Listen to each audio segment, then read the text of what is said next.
har Nasir Kabar ya mutu don haka baya zuwa sallar juma'a saboda mai kada ya ji kuma dan shi ya faɗi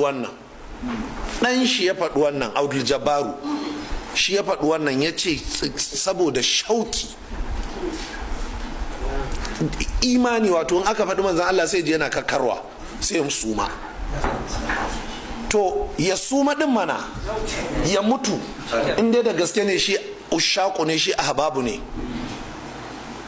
Ko kun fahimta jama'a?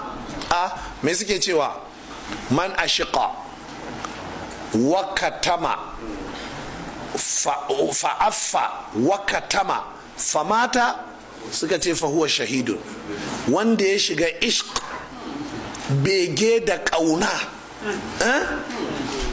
ya daure ya haɗiye kai bakin ciki ya gumuru a cikin shi sai ya mutu, ya yi shahada. Wai suka ce annabi ya faɗi wannan.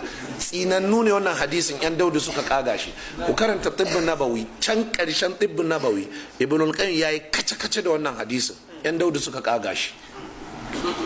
To idan kun fahimci wannan jama'a, tsakani da Allah, yaushe za mu rinka barin mutane suna abu sai a ce kana da dalilin ka ce musu wannan bid'a ne, sai a ce sahabbai ba su yi ba.